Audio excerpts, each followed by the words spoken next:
Hello. You shaved your beard off. Yeah, I did. You've seen me with no beard before. No, I haven't. I'm sure you have. I do it once Well, every 2 months. I only have a beard out of laziness, just because it's too much effort to bother shaving every day. I have to shave my head every 3 days, or I start to look a bit yeah. raggedy. Yeah. Yep, same here. So, so I did the full Santa shaving foam here. Seriously? So you do it with a straight razor? You don't have like one of those electric things? No, they don't work on me. I've got one, but they don't work. No, not for me either. Do you shave Yeah, with a razor? I shave with the razor, and I almost never cut my scalp. Maybe once, twice. Yeah, me too. I do it in the bath. I don't need a mirror now. Just do it in the Yep, bath. exactly. Right, Do it all by touch. Yeah. exactly. Been doing it this I long. can't do my face by touch though. I can do it by. I can do that by touch too. Yeah. These are not issues that you have, Benjamin. Well, I don't know, but these are manly issues. They are manly issues. Yeah. Is he frozen or is he thinking? Am I frozen? Oh no, I'm frozen. Yeah, you're frozen. Uh-oh. Just keep on talking. It'll be fine. Just don't be downloading any torrents. Just wait for Sex in the City till after, or whatever. Sex in the City. What's your guilty show? Do you have a guilty show? Do I have a guilty show? I'll watch anything sci-fi, even if it's really bad, and I know it's going to be bad. Is there any good sci-fi out there? Yeah, there's a whole thing going on at Star Wars where there's like these two different factions, and they're battling one another, like the woke production people and the non-woke, and they've created different things, movies, series, and some of them are really good. The non-woke ones are really good. Yeah. What, like Andor? So Andor is very good. Be. Andor is good. Yeah. Yeah. It's nice. It's nicely paced and it's creative and it's got really good performances. Is that what's the plot line? Is this like about a lost man struggling for meaning or something? Yeah, he's a lost man and he kind of gets pulled into the rebellion against the Empire, basically. Long story short. It's good. It's got some good Irish performances in it, but not with Irish accents, it has to be said. Is this the good man reclaimed thing? He's basically a good man, but he's been lost and he finds his purpose. Yeah, kind of. I love that theme. Well, there's a kind of thing that they set up that he's looking for his sister, which I assume they'll get to in season 2. I don't really care about his sister, but it feels like a backup. Like, just in case we need to add more depth, we've got the lost sister somewhere in the background. Speaking of Irish performances, we watched The Banshees of Inisherin last night. Have you seen this? With the two bros? It's a Colin Farrell and takes place on this island off of the coast of Ireland, and it's brilliant. I mean, it's just beautiful. Great performances. Did you like In Bruges? Did you watch In Bruges? No. Oh, you didn't? It's the same thing. It's the same guy. It's the same producer, and I think it's the same cast as well. Mm-hmm. Yeah, that was fine. Everyone raved about it. I thought it was fine. Yeah. There's this, I thought it was by the guy who did like this really weird director. I only watched one of his films, but he did The Lobster, which I didn't watch. And he also did The Killing of a Sacred Deer, which is one of the more disturbing movies I've ever seen. The way that it's paced and the way that everybody communicates is just so off-putting. What's your genre? Would it be like horror or, like if you had a genre? A genre? Yeah, like a go-to, like you would go to action or a go-to horror or a go-to what? Yeah. I don't know, the golden age of television, which I think has pretty much come to an end. The Sopranos, Mad Men, The Wire. Yeah. And there's one more that's slipping my mind. Deadwood. Oh yeah, The writing that was happening in that series as well. The Americans. Did you watch the? Yeah. No. Oh, that's really good. Is it that's good? really good. Is that It's like about these two crime-fighting cannibals. They're Russians, and they go into this deep program to pretend to be American citizens. So they're forbidden from speaking Russian. They have all this training, and they go to America and start a family and pose as this regular family, but they're actually Soviet spies. It's good. It's good. It's well acted, and it's also got what decade are they? Is it Jonathan set in? Rhys in it. It's set in the 80s, the early 80s. Okay. I think maybe the late 70s, early 80s, more 80s. I'd say it's good, and it's got Jonathan Rhys in it, who's very, very attractive. He was in that the Tudors, right? That guy, that very attractive guy. Which is another series about. I didn't watch the Tudors. War of the Roses. Yeah. Okay. Jonathan Rhys Myers. No. Okay. And you, Joe? Do you have a show? I feel completely out of the loop here. I'm one of those annoying people who's going to say I don't watch very much television. Yeah. I'm sorry. You read Pulp Fictions? No, I mostly spend too much time on gender Twitter and reading nonfiction books about evolutionary biology and masculinity and manhood. And yeah, I'm a geek. Sorry. Would you argue for or against masculinity as an evolutionary set of traits? Totally for. So it's not the set of social conventions. Oh, it can be modified, but I think there's pretty universal agreement that, men are more risk-taking, more aggressive, and more interested in sex than women are for really explainable biological reasons, right? So, yeah. In fact, I will put in a plug for my friend Carol Hoven's book, T. It's a really great book.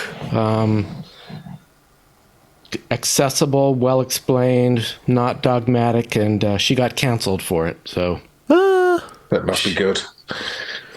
Did she really get canceled?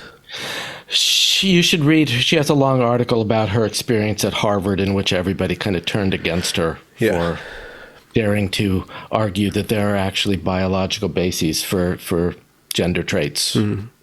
Is this kind of like the psychology of people resisting biology and wrapping themselves in the flag of the blank slate? Is that kind of some form of rebooted,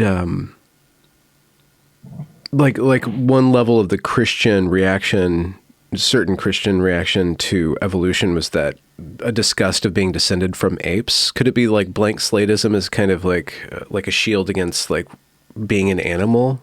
Is that why there's just so much rancor about biology? And I think it's one of the reasons, but I think it's part of this tradition that Thomas Sowell talks about in A Conflict of Visions, where there's one half of us that likes to believe human nature is perfectible, and if we just come up with the right interventions, human nature can be made pure and free of aggression and violence. And people like to believe that. It's an appealing vision, right?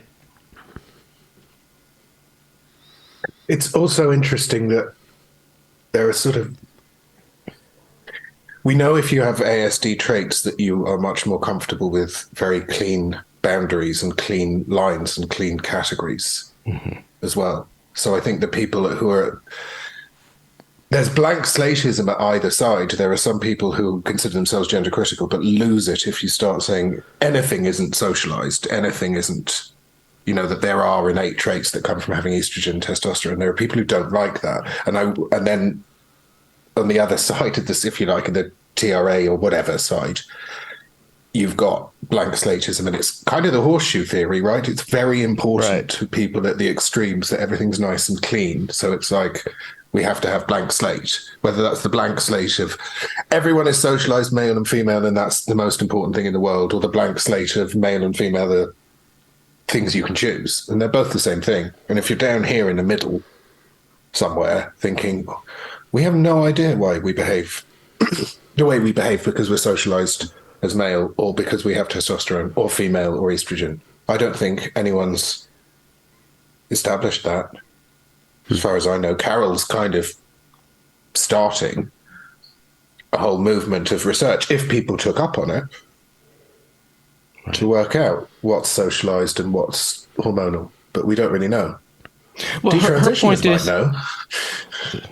Well, if it's all just a choice you can make, and there's no biological basis, why do you need to take testosterone to transition to being a man? Is it just purely cosmetic?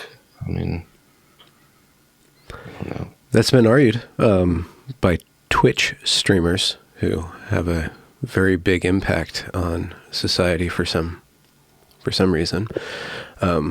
That it's just an aesthetic. There's no reason. I was just watching Fat Kotaku or Dev. He's a YouTuber, kind of a centrist YouTuber up in Canada, and he did a video very recently about the turf wars, specifically Mary Turfmas, and his argument was that the radical feminists are basically sleeping in the bed that they made, basically with the.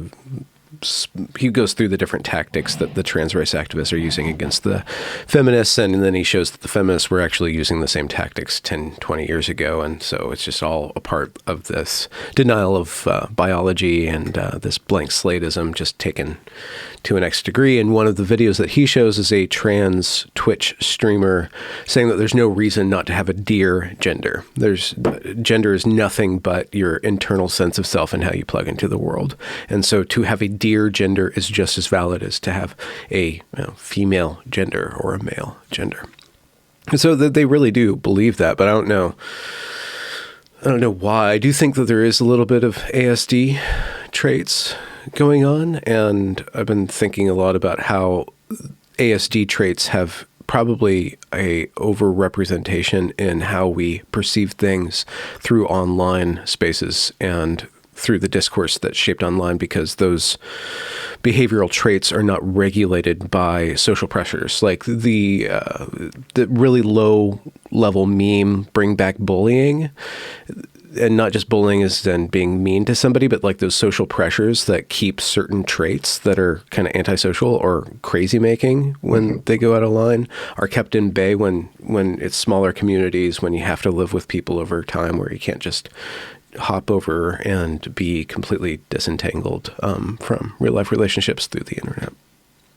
And when it's not scrolling and streaming, because when you have scrolling and streaming comments, people go for negativity and people go for anger, and you can have a different kind of platform. Like famously, people say Instagram, although I don't know, which is just more geared towards the positive and discourages bullying. But I don't know about that. I don't. Instagram? That's about boobs and butts and flowers.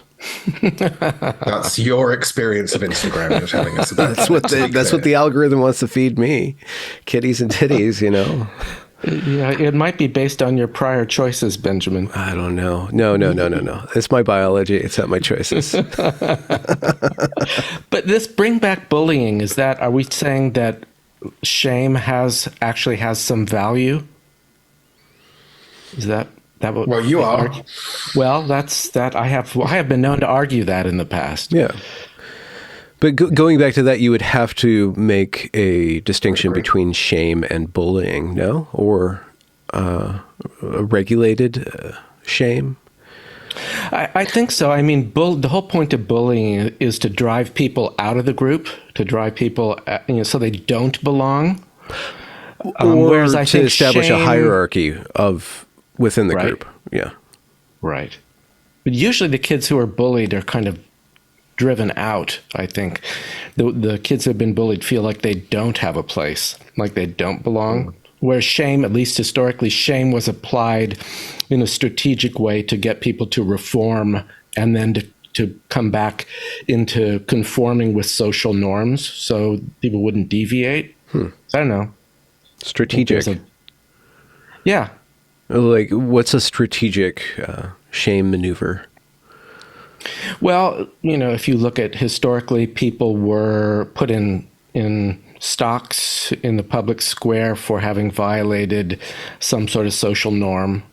And after you served your sentence, you were welcomed back into the fold, provided you reformed, so you wouldn't commit adultery again or you wouldn't do X. That's the way it used to work. It doesn't work that way anymore. Now you're permanently, shamed and outcast. I don't know if that's a permanent thing. I see things change over 5-10 years. There's a path to redemption, or so many people get shamed out of polite company that they kind of form their own polite company. Like, there's still a possibility of recreating yourself. Maybe not in academia, but outside of academia, right? No, and there are communities which have grown up, which you can join. Yeah, you form your own polite society. And then you find the scapegoat. It's happening. Ooh. What? Are you forming a polite society? I think a polite society is being formed. I don't know that I would put myself as the subject of a verb, but I think that's what's happening. So what are the contours of that social space then? Just to give the audience some... What do you mean by what are the contours? Well, like, what is that alt-polite society? Like, what are you thinking of when you're indicating that that's being formed? I think the first thing is being in the company of people where if you disagree with them, that's actually fine, and they're not going to lose everything and try and destroy you. So in a way, it's not defined by all having the same beliefs. It's about being able to sit with different beliefs. Because there are loads, like, for example, Blair White interviews people and has a perspective, but I've seen Blair White interview people and clearly disagree, but manage it really nicely. And so you could say, okay, well, then you can envision a conversation between Blair White and, I don't know, Helen Joyce or something, and they would be able to disagree amicably, whereas the people who've been dominant haven't necessarily had that trait, and they've been encouraged not to have that trait, and it's been described as like a sort of treason against your own side to have the trait of being able to deal amicably with people who disagree with you. And that's actually the mark of a polite society. No debate. No debate, right. Yeah. On both sides, both ends of the horseshoe. Right. There's the no debate idea. And it doesn't work. And so then what happens is people gravitate towards a more centrist position. That's not to say centrist beliefs, but a more centrist social position where they can talk to one another. Even if they have very radical beliefs, they can sit down with somebody else who has radical beliefs. Do you know? So you can see that all over the place. That's the wide lens. That's heterodox. That's you, Benjamin. You know, that's what's happening. I taught a class last year online with a friend of mine. It was called Cultivating Humility, and it was about how to learn how to have conversations with people you don't agree with. And we spent the first 4 months of the course talking about basic human nature and our tendency to divide things into black and white, to dehumanize people on the other side, and how that serves us psychologically. And we had to teach people about themselves over a period of months before we ever got to the political realm. And only at the very end did we have a conversation on a particular issue in which people disagreed. And it was very moving, but it was hard. It took a lot of work to educate people to get to the point where they wouldn't just split into black and white, and they wouldn't just dehumanize people who disagreed with them. I think it's human nature to do that. How does it serve us to think in terms of black and white and group by group? Well, if you put it in an evolutionary context, it's very valuable to view the tribe that's coming to attack you as a purely evil, dehuman adversary who needs to be annihilated, rather than thinking of them as people like you. It's unfortunately we tend to view politics in the same way now, right? Especially when you can't see people's faces. Right. Do you know what I mean? If you can't see who people are, then it's pretty easy to do that. Yep.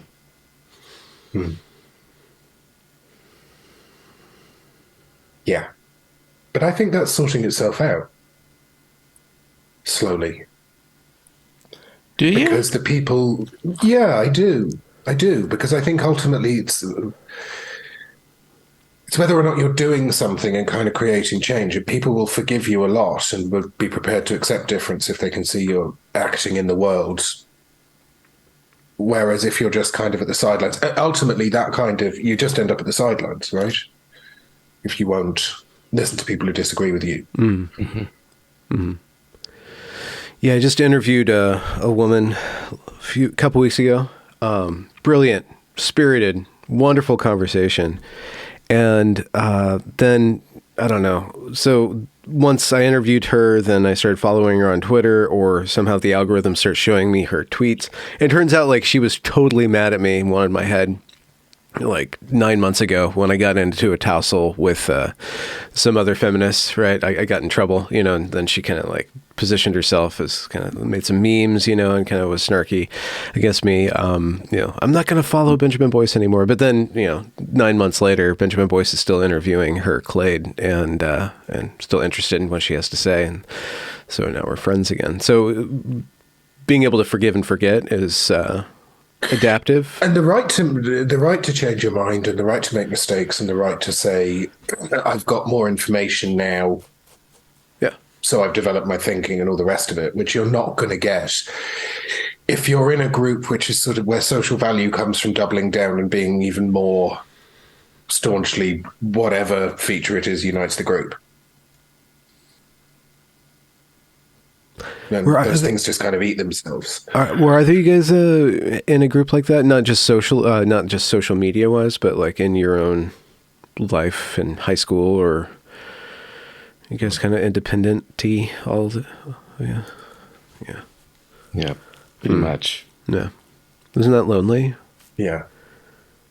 Yes. You get to scapegoat God, right? You're like, God's the enemy. Reality's the fault. Society, right? Doesn't that thinking... I wouldn't say I was in a group like that, but you don't have to be lonely or that kind of group. There can be different kinds of group. What do you mean? No? What do you mean? You said like it's lonely not to be in a group like that, which is united by one belief, but there are different kinds of group. Yeah. You can have groups which aren't based on belief. I was jumping from being kind of an independent thinker, kind of being not even having group versus being in that kind of group. But it's hard not to be in a group if that's not operating on some level, even just a sporting team. No, I'm not great with groups, to be honest. I think I'm a bit, I don't know what the word is. I do better with autonomy. And I don't live in Palm Springs, so I don't have to be in the gay, whatever. Yeah. Scene? Yeah. Scene. In the gay community, which is very conformist, as I think we talked about before. But you do well in the Genspect group. Oh yeah, no, I'm finding groups, and that's an unusual group of people as well. So there's maybe an expectation that people might be a bit unusual. Well, it's all very interesting people, do you know? It's the alternative polite society that, since we were all driven out of the other group, we found our group that we can discuss things with. But I also think, particularly the way that organization is run, that it allows for a lot of autonomy. It's not hierarchical and bureaucratic. It's designed for people like you and me. Okay, how does it function without hierarchy? Well, I'll give my example, and Alasdair can give his. Like when I started working with Stella on the Beyond Transition program, she was so grateful to have someone who was willing to work and was, inspired by it. She basically said to me, "You just do what you want, right?" And when I came up with proposals or I wrote things, her attitude was always, this is great, meaning it's good enough. It doesn't, she didn't feel like she needed to get in and rewrite things to have her fingerprints on it. It's basically, go for it. And if you're willing to work and you have results, she's happy for you. So that's the only kind of organization I can work in, because I've worked in other organizations where I work really hard on writing something and I present it. And when people start fiddling with my word choice and making, inconsequential changes just so they can have an effect, it drives me crazy. And it's the kind of thing where people like you write something like, "I have not," and they kind of say, "Shouldn't that be haven't?" And you think, if I'd written "I haven't," they'd be saying "I have not." It's like, right. Do you know? Yeah, and that's very deliberate. That was very deliberate. Like, I think our ethos from the beginning was very much like, in general, say yes, but say yes to people's ideas. Like, but you have to, don't just come to us and give us an idea and we have to do everything, because that also doesn't work. So you really just need to avoid endless meetings and endless. Right. Because that's where the problems come from, is where somebody says we should do this and somebody else says, yeah, we should do this. And somebody says, we should have a meeting about how to do this, and then a committee. And it's so much easier if you say to the person who has the idea, brilliant, can't wait to see what you come up with. Let me know if I can help in any way. Fantastic. Off you go. And very often it'll be fine. It'll be great what comes out of it, do you know? Or it'll be good enough. There's a lot to be said for good enough, right? Stella and I have a phrase which I made up, but I've got her using it, which is, their nothing is always more perfect than your something. Like somebody else is nothing, somebody else saying, well, I would have done this. And it's like, okay, compared to what? Compared to the nothing you did. And you have to be careful listening to people like that, because it's like, well, have you got experience at putting this into practice? Because if you have, then come and bring your experience and show us how it's done. But if you don't, and you're just saying, I would have done this differently, you sort of have to be quite wary of that, because people have ideas of what would work rather than what does work. And so, yeah, don't make the perfect the enemy of the good. You do something and you actually do it in a month, rather than having 6 months of meetings about how to do it perfectly in 2020 N. Do you know? Yeah.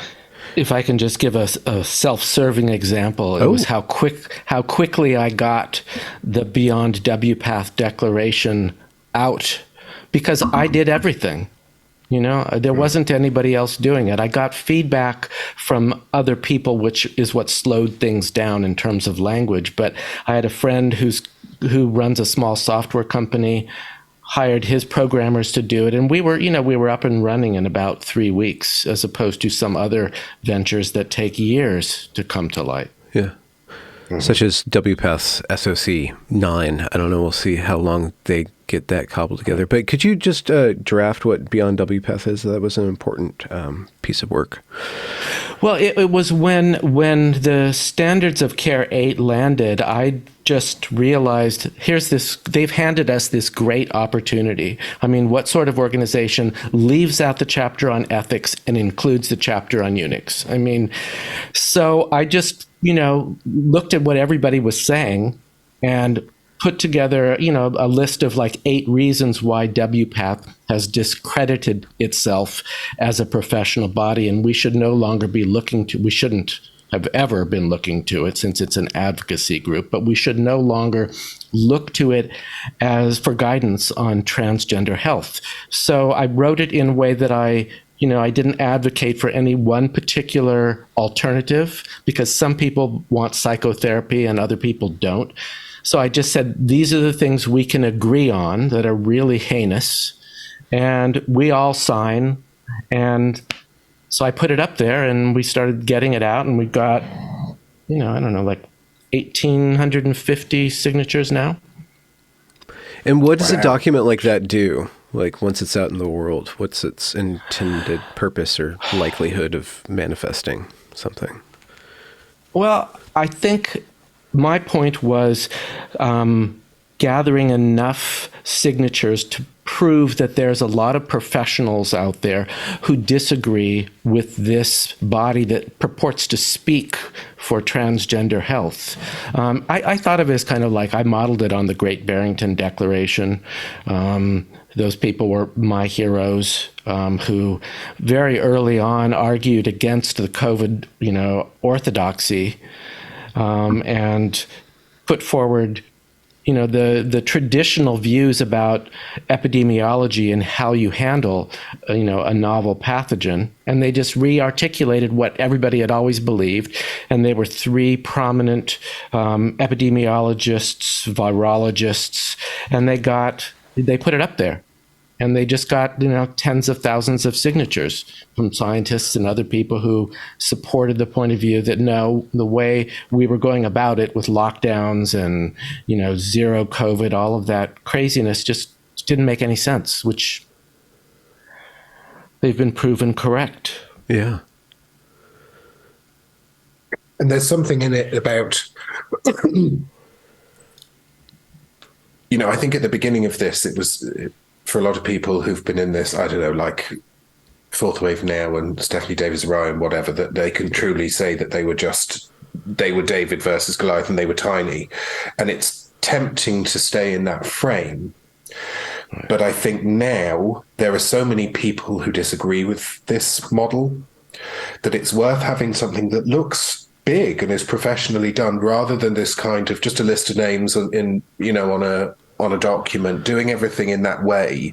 I can see that people would fall into like, we're just this tiny dissenting movement. But now there's an argument for professionalization. There's an argument for doing something which makes it look like. So I'm talking marketing and psychology, that it doesn't look small, it looks big. So it's the numbers as well, but it's also the tone of the thing. Yeah. It's also like having a website, kind of laying out that expense, thinking about the branding of it, thinking about what it's called, makes us look... We're beyond... This is just a small, tiny collective of individuals now. It's growing, and people need something to join. People need something to sign up to. People need something just to look to and say, this is not tiny anymore.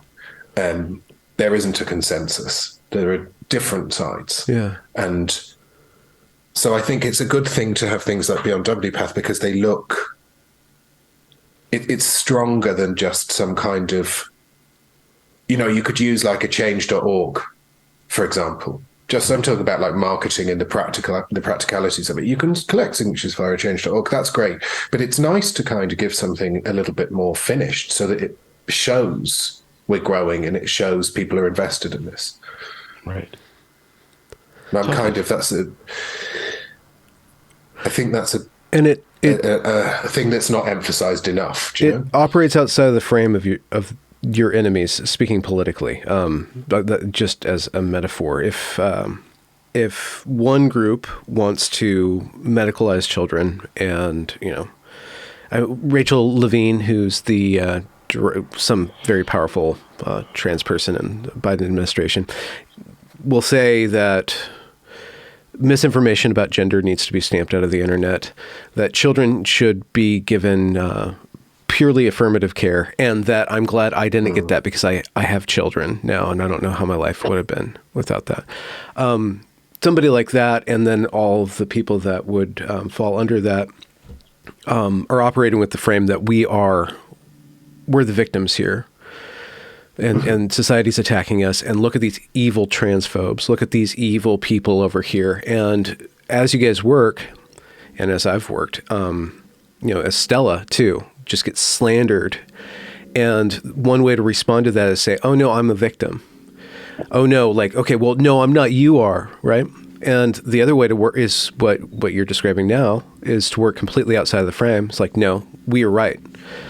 And we're completely confident in this, and we are going to do the right thing. And it doesn't matter what anybody else is doing. We're going to show you the data. We're going to do all the work that shows that we are actually in line with a massive, with the truth, I guess, but also precedent in all these actual professional capacities.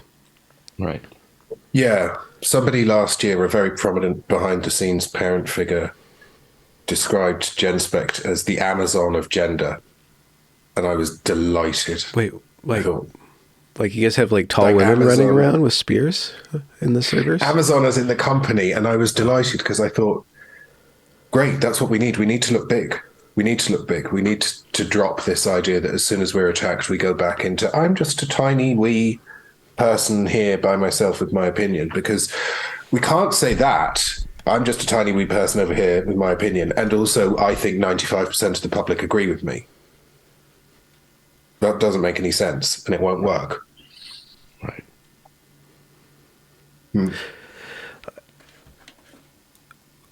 Well, there's two conversations. One's about linguistics, because there have been people asking more about Alasdair's geeky pastime when he was invested in academic pursuits. Right. And Joe's a writer too, so we could have a cool conversation about linguistics. But one thing that I want to bring up while we were on the Genspect issue is the question of safeguarding. If you're having an organization which is just do whatever you want to do, just go for it, do whatever you want to do. A prominent, well, no, not a prominent, but a rascally person who calls herself a feminist was doing a lot of accusing of Genspect, being, how do we know that this isn't a grooming organization? How do you know that the parents aren't participating in child abuse, right? If it's just purely yes, like there still has to be some sort, in an organization, there still has to be some sort of selectivity and accountability for behavior. There has to be some sort of ethic. There's no contact with anyone with children in the time that I was working there. Now, I don't know the extent to which beyond transition, I've got no idea, but I would also say you're dealing with licensed professionals. So you want to be a little bit careful making an accusation you can't back up. I don't mean you, I mean one wants to be a bit careful about making an accusation. But when I was there was nothing to do with children at all. No, and the young people who we're seeing come through who will be patients in psychotherapy, they're all adults. There's no minors. Right. No,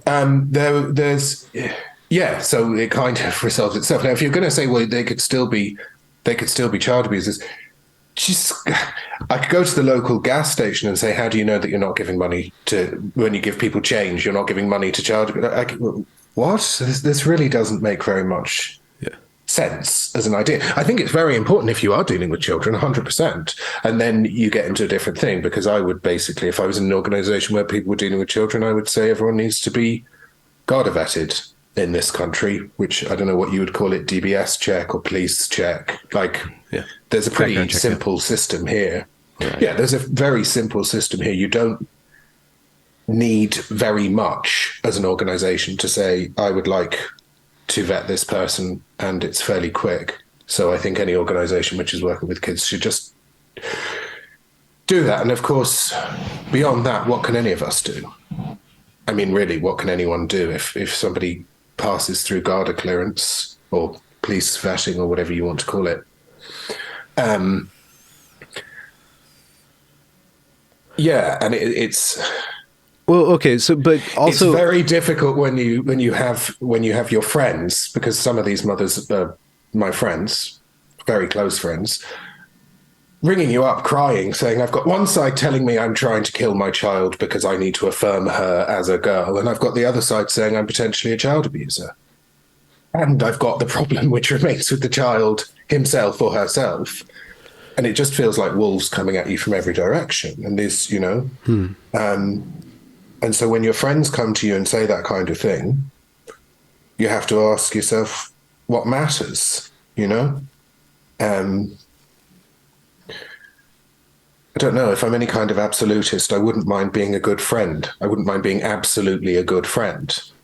So let's suppose there was a printing press and it was printing off allegations that you were something awful, a rapist or whatever. And I was in there at night and I was near the off switch and I could just get away with turning off the printing press. Would I do it? I think I probably would.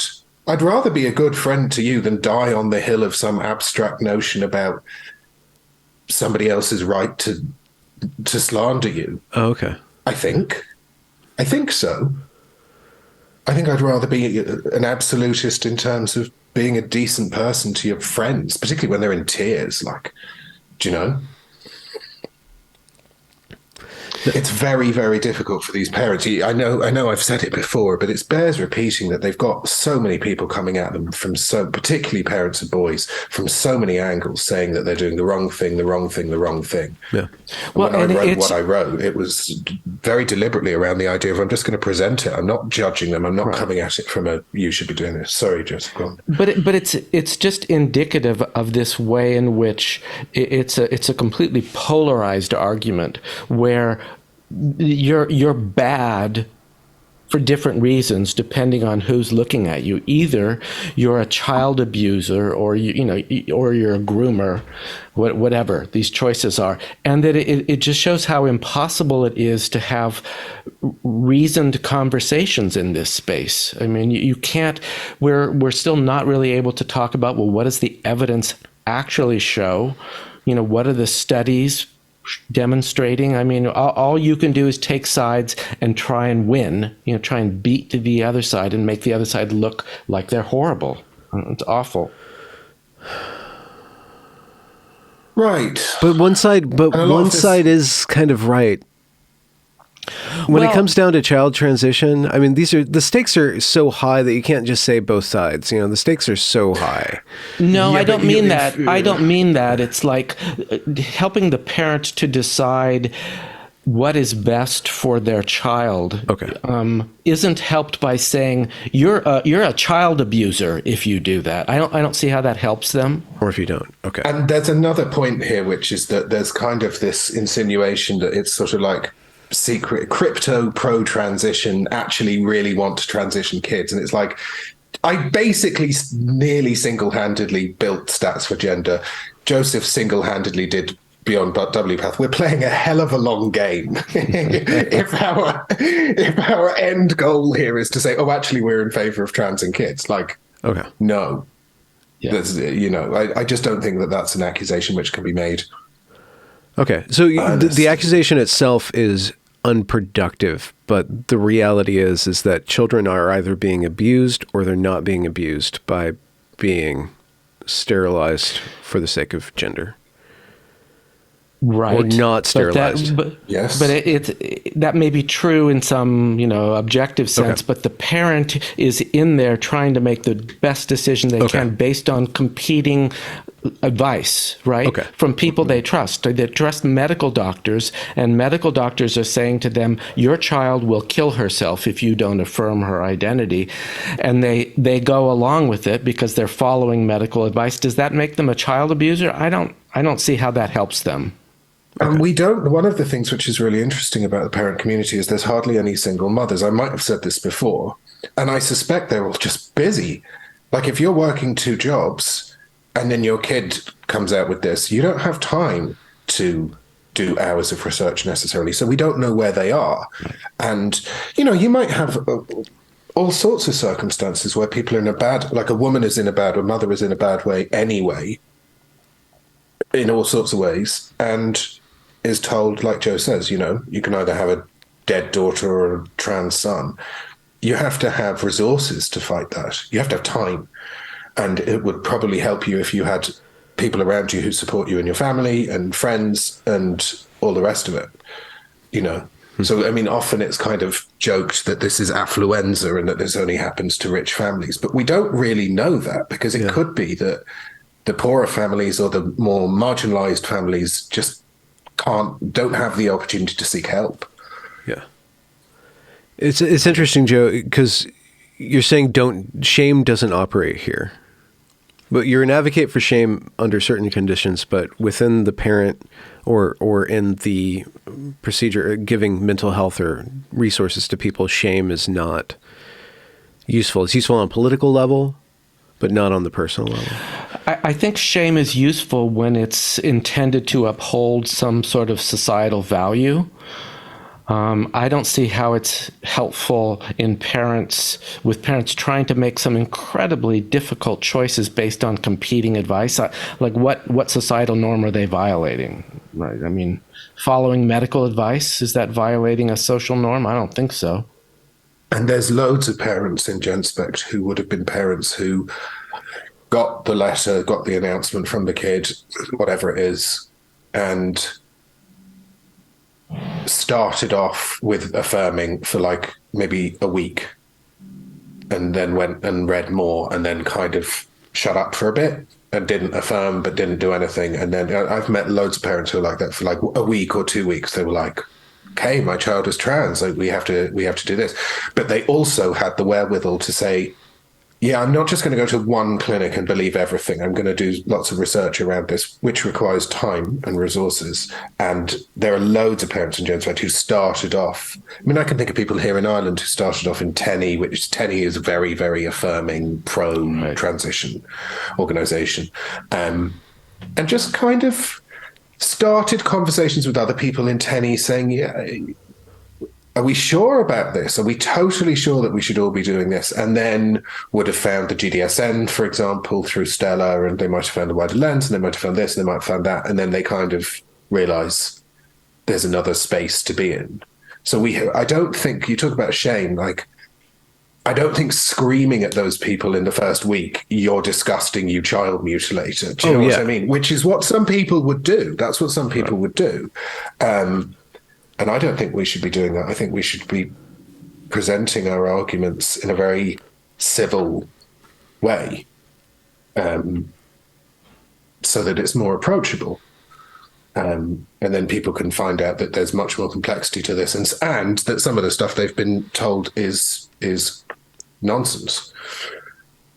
But if you start from that kind of wild-haired banshee, wearing a sandwich board in the street, the end is nigh, stop mutilating kids, they're not going to come near you. Right. Then you're not going to get those people who are kind of, well, on the fence. There's a place for that. I mean, Bill, you brought up billboards, so Billboard Chris is doing that, but he usually engages in conversation. He's doing something completely different. I'm talking about if you were going for these parents, because there are people who would go for any parent who is affirming, and I would want to know, well, if they've been affirming for 3 days, they're basically, let's be honest, most of the time, is basically going to be in shock, I would argue, and is going to be just taking everything in. And I don't think it's reasonable to judge somebody on that initial reaction. Also, it's not something I've been through. So, and it's not something, mercifully, that most of us will go through. So, you have to have some understanding around that, I think. There was a 4chan meme that popped up on Twitter. I don't know if you saw it, Alasdair, but Joe, maybe you saw it, that it's a 4chan meme, so it's probably a shit post. It's probably just a fantasy, where, this dad's daughter came out as trans, and so the dad just started wearing women's clothes and women's makeup and following her around and correcting everybody's. He leaned into it and ridiculed the whole thing. And then the daughter was like, "You're making this up. Stop faking it." He's like, "I'm not faking it. This is my true self." So he kind of doubled down. That's just the story. It's really interesting. It's kind of a clever thing. It did the rounds and stuff. It's kind of productive, counterproductive. Is that the right way to do it? Is there? I've been saying for a long time, like ridicule. A good thing to do would be just to save up a whole stack of money and then just pay, like, Sarah Palin and Donald Trump to trans. Like, one of them could be non-binary or something.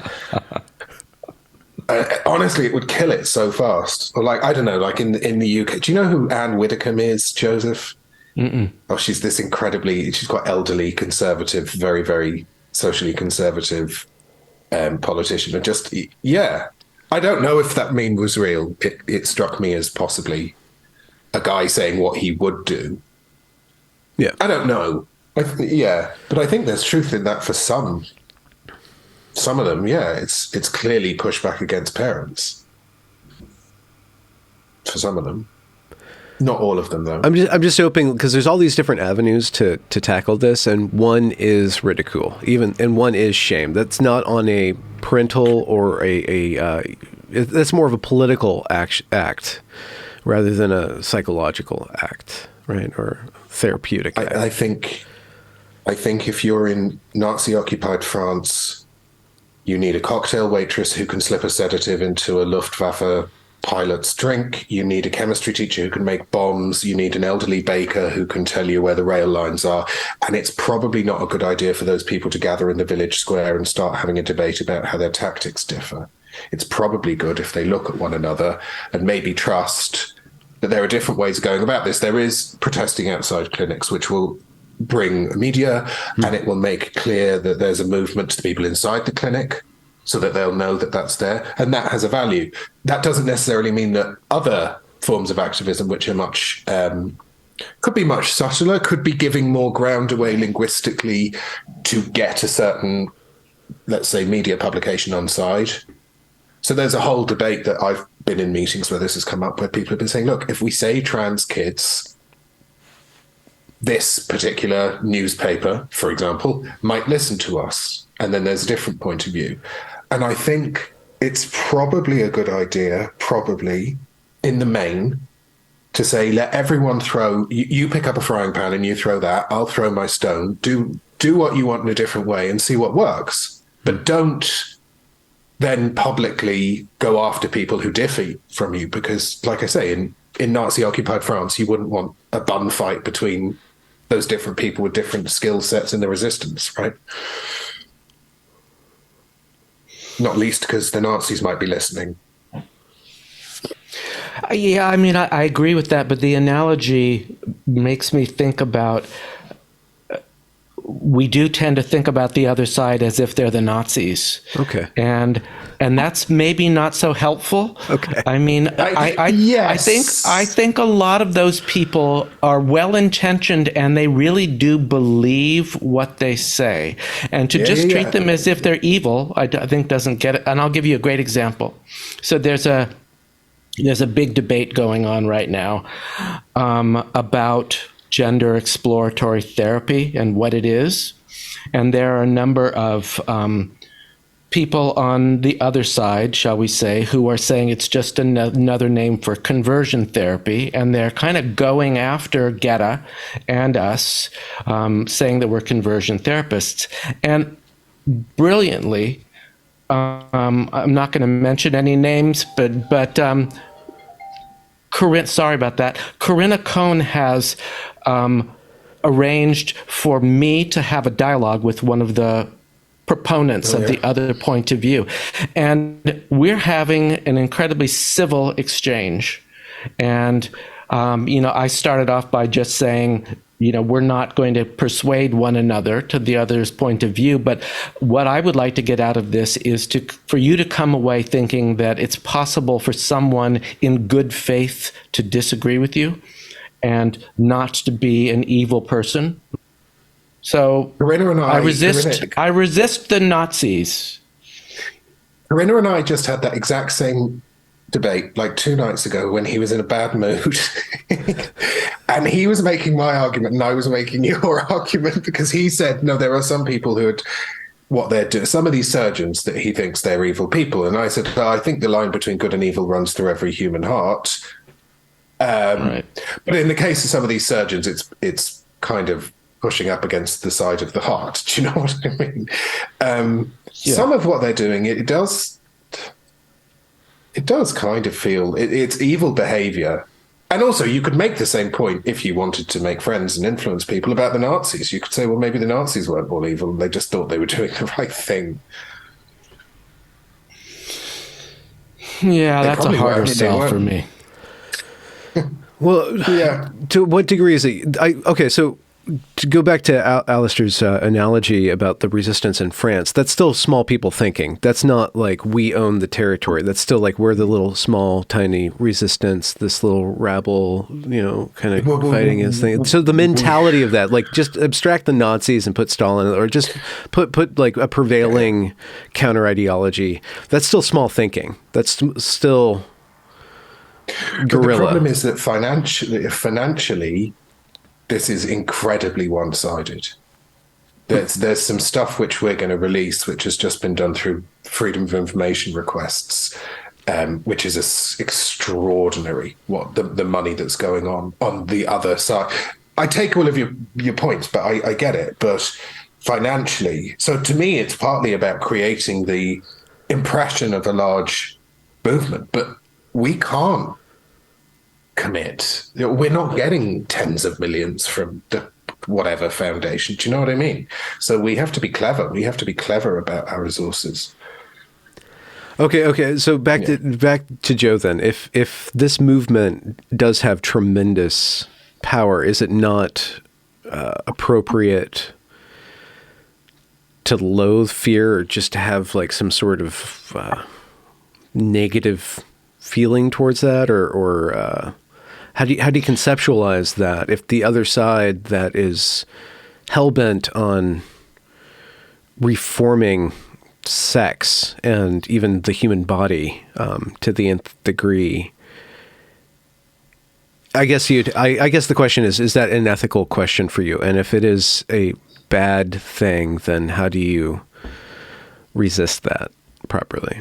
Yeah, I don't think it's going to change by taking up arms against evil and trying to vanquish evil. I think what's going to happen is I still amazingly have faith that there are a number of people who are available for critical thinking and will listen to evidence. And I agree with that.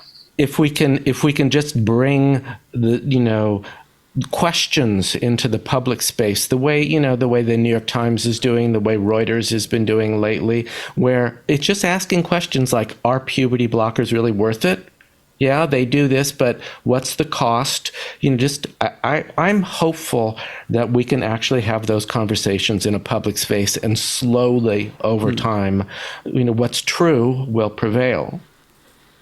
But not by a moral victory.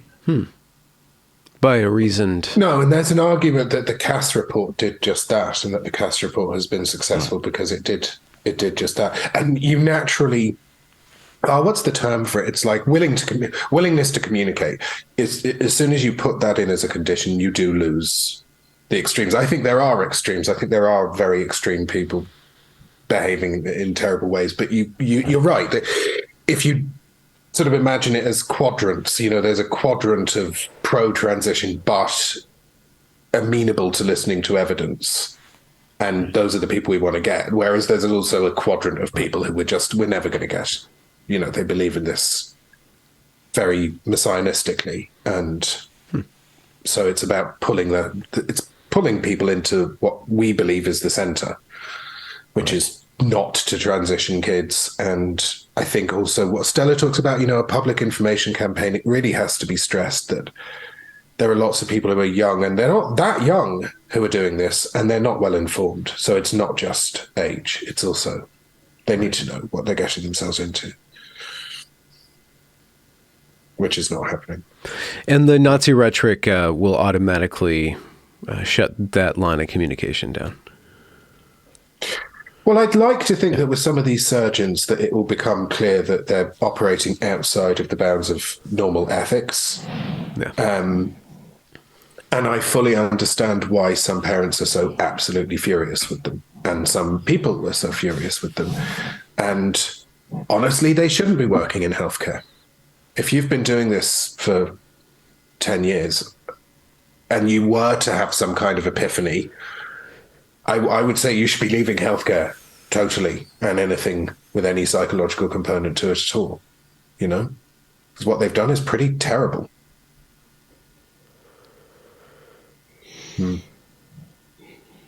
I mean, I can go there. I mean, if I get into my parent role and what happened to us, I can get just as, moralistic and outraged as the next parent.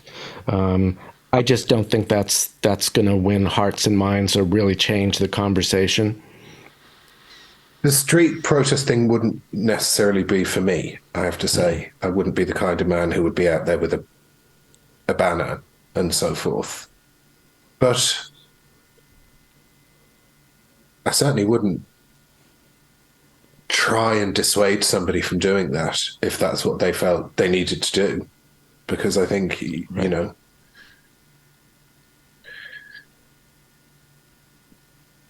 these people, I think a lot of people who've been harmed by this, it's no good telling them, it's no good trying to control what they do. Do you know? Yeah. Yeah. And it's kind of wrong. They need the freedom to react as they see fit. But then you're very self-controlled as well.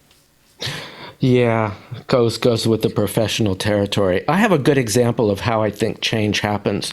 Is I have good friends here in Palm Springs who I've been talking to about this stuff for the last year, and we started off with like them getting their back up and taking the typical trans rights or human rights and they're our allies and being kind of pissed off at me. And over the course of this last year, us having many conversations and my bringing in some of the evidence and introducing it slowly and talking about it until the last time I saw them over the holidays, they said to me, "Oh, I didn't realize that you're mostly concerned about the children who are transitioning," even though I've made that clear repeatedly. It was their way of like being able to take a step back and find a way to come towards me. And I think that's what changes things is, educating people slowly, getting them to open their minds to the possibility that there's another side. I was very happy about that. Sounds like it was a hard sell. It is a hard sell. Come to Palm Springs. It's a really hard sell. No, thank you. Not to live. My God. I'll visit, but not to No, live. I've been banned from polite society here. Really? Pretty much. Do they throw milkshakes at you? No, but they don't invite me to anything anymore. I'm kind of shunned. They don't return my emails. They just ignore me. Huh. And I would assume it would be throwing like margaritas or something, not milkshakes. It's cocktails for sure. At any time of the day. Nothing wrong with that. We might have covered this territory before, but Joe, you said earlier in the conversation about the conformity in the gay community. Is that a class thing? Because you're surrounded by very elite gay, the elite gay, upper middle class gays, the creme de la. I don't know. I don't think so. I mean, Alasdair, isn't it the same for you? The assumption is that if you're gay, you're Labor or you're a Democrat, right? And if you are with those assumptions, it's assumed you hold a certain set of liberal attitudes and values. There's certainly an assumption that you hold certain, like I think it would be assumed you would be in favor of the right to terminate pregnancy, for example. It's not quite, it tends to be Americans and Canadians who have assumed, I've met a few people who've assumed I'm left wing or left of center, let's say, and that tends to be more from the other side of the Atlantic. I think there's more of a tradition of the gay Tory male than there is of the log cabin Republican, perhaps. Yeah. And we also have, we've got people like, I was just about to say we've got people like Douglas Murray, and that does not that corroborates your point. Maybe, I don't know. It's Eton. It's unfair to Douglas. Yes, it is. The feminists would be delighted though if Eton was the thing which made Turf Island more protected relatively from gender ideology. Who's Eton? It's the school where a lot of future British prime ministers go. It's incredibly expensive private school. Okay. So Boris Johnson went to Eton. Did Sunak go to Eton, or maybe, I don't know. If you are on the left in America, if you're a gay person on the left, it is assumed that you will view conflict through the lens of who's the underdog and who's the oppressor, and you will fight for the rights of the underdog, come what may. And trans people are the underdogs. They're the identified underdogs right now, along with like Palestinians, for instance. And it just you will fight for their rights just because. Mm-hmm. I think there's some of that in Britain, but I don't think it holds. I think it's very much a young thing.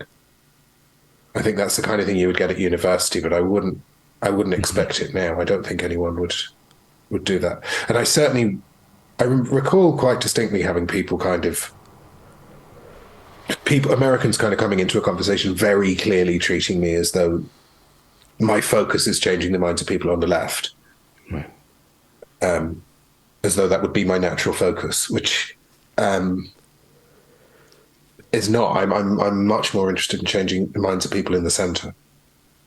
And I also think if you want to change the minds of people on the left, have at it. Brilliant. Go for it. Well, I'm in that gender group with a number of journalists and other therapists, and they're really of the mind that we have to convince the left, and we have to get the New York Times to really start addressing this debate. And until they do, nothing's going to change. I don't agree with that, but that's the accepted view. Can I have a mini rant? Rant away. There's somebody in Genspect who works very, very hard at cracking through to the New York Times. There's a few people, in fact, but one person in particular, and made real headway, but so many false starts. So, like, we're talking about hundreds and hundreds of emails. And then we got an in with Azine Goirashi, who wrote a piece. I spoke to Azine Goirashi for an hour about my own feeling of dissociation from my own sex as a result of trauma and internalized homophobia. I know other people who spoke to her for half an hour, three-quarters of an hour. I really took an effort to spell it out and kind of say, this is my experience, and I think if I'd been born later, then it would have gone very differently. She said, well, maybe there's another universe where you're a happy trans woman. And I said, yeah, and there's one fewer gay.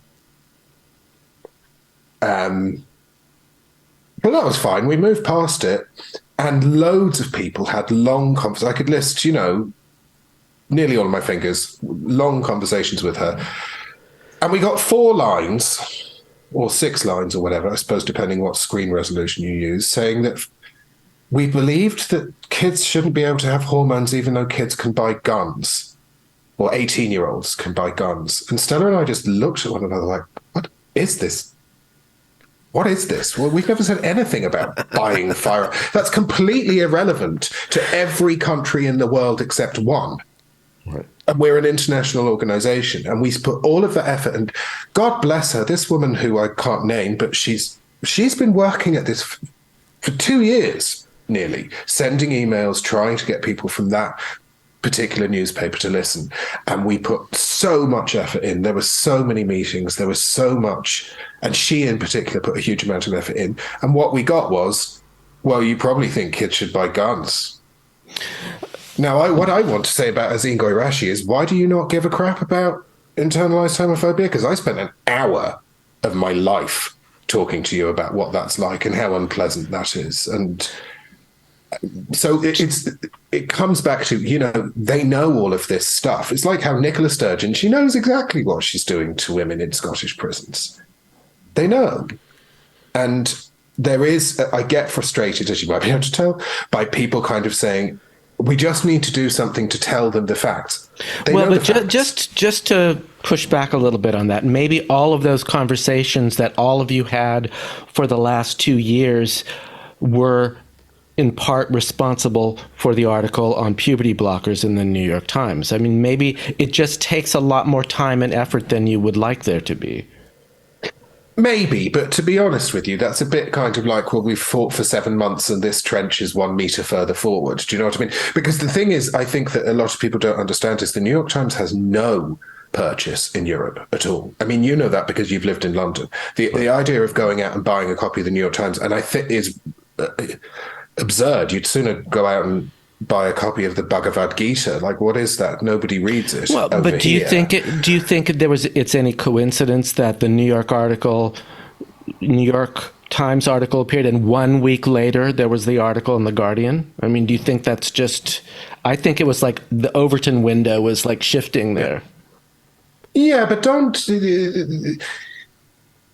Yeah, no, I don't think it's necessarily a coincidence. It may have affected the timing, but what's going on at The Guardian is because of people like Suzanne Moore and Hadley Freeman, and they've been burned at the stake long before anyone at the New York Times, as far as I can understand, was contemplating the idea of reporting on this semi-fairly. Look, if it's a victory, I'll take it. It's just, I think... I just think about the people who live up the hill from me, and I think about the people I see if I'm driving past people, and I'm thinking all of this attention on one small class of people who have proven themselves to be hamstrung by fear, totally terrified. And I'm not just talking about that institution, I'm talking about the kind of institutional bi-coastal American left has really, at this point, it's pretty clear that they are frightened of their own activists and their own side. And I'd far rather invest my time in a Hadley Freeman or a Suzanne Moore. Do you know? I'm a bit cynical about it. I'm a bit Pollyanna-ish about it. Oh. We're developing a theme here. We could switch roles later on, and I'll become the cynic. Okay. Well, how do you approach the New York Times or the media at large through a Pollyannistic stratagem? Well, okay, so I've just finished writing an op-ed, which talks about the detransitioned males that I'm working with in my practice and their background in their inability to develop a positive view of men or to think of themselves in a positive way as men. And then I link it up to Richard Reeves' new book about the crisis in men. And Richard Reeves is he's English, but he's more, he would be more progressive over here. He's in favor of big programs to address things. So he's acceptable to the left. And then I bring in Carol's book, and I talk about reasons why, men are biologically inclined to be the way they are, and that as a culture, we're not doing them any service to demonize them for things they can't help. And that right now there's a big problem with boys coming of age in having no way to feel positive about being men. So I put that in terms of, first, I'm a clinician, so I lead with that. It's kind of, you can't argue with my clinical experience. Yeah. And then I bring in, acceptable academics who have defensible points of views, and I make a big cultural statement that, that I think would be acceptable to them. And we will see, it's going out this week. I think that's how you do it. I don't think that I could have even thought about pitching this article without, the article on puberty blockers. Where'd you pitch it, or where's it going to be published? I think it's going to go to the Washington Post. Oh, great. Because they've both published me before, but I think I have a better chance with the Post. So we'll see. I think is that Pollyanna-ish? No, I think it's, it's just working in the way that I can work, kind of moving the conversation a little bit. Yeah. It makes me think and of I also think, Alasdair. Go on. I was just going to... Well, I was just going to say, I also think that beyond all of the political whatever shenanigans and biases and stuff, this is becoming a story, and they want to get published. So it's important that people do continue submitting, even if it's occasionally in a spirit of hopelessness, which it doesn't sound like you have reason to be in, but others might. But you keep on going, because they will. I think that's what happened at The Guardian, and it's certainly what happened to an extent at the BBC, is that clearly somebody said, look, we can't just keep sitting on this. We've got to do something. and maybe that's arguably what happened at the New York Times. I'm slightly speaking from a position of I found it a very frustrating experience simply because I know how much time people put into this. And, this is one of the things, this is what Corinna will tell you about anything that's activism is, it's the whole thing's a baton race. You're just doing your bit and hoping that the next thing and the next thing and the next thing come along. And that's, that is working. It is working. Slowly. Even for cynics, 2022 was a good year. Oh. I mean, lots of things changed in 2022. There was a huge amount of movement. I mean, especially in Britain. Cast review, mermaids. Maya Forstater, mermaids, Alison Bailey. I mean, there are lots of things that happened. Alliance, the whole thing. Yeah. Actually, I interviewed Carolyn Farrow a couple months ago, and it kind of got lost in the shuffle, and I went back to go and listen to it. She's a kind of trad-y activist, pro-life or anti-abortion, and she's been, kind of raked over the coals by the trans rights activists for years now, and she's been kind of prominently displayed. And she actually just got in a bunch of hullabaloo, I think last month, So I interviewed her a couple months ago, and we were talking about the state of things, and we were kind of complaining about the state of things and kind of looking at how bad things are. And most of those things have changed. The way that Twitter's now operating, or looks like it's going to be operating, the way that more and more attention is cracking down on, hopefully, the British police on how they handle speech. I don't know if that's ever going to change, but it just seems like the needle is moving. It seems like we are freer to speak now, or people who are dissidents have more space, more room, and more clout. So I do agree with Joe's. I agree with Joe strongly, and then I would also argue there's stuff like Pitt, Parents with Inconvenient Truths About Trans, which is really it's really changed. The number of people who kind of public figures who've got interested in this because they read something on Pitt.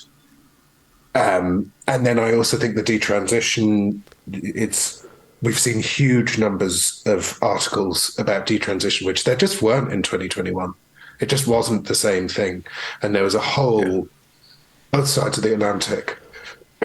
Yeah. Matt Walsh's his thing, What is a Woman, has done quite a stir. I think has moved the needle as well. That's best-selling LGBTQ plus author Matt Walsh. Yeah. And his...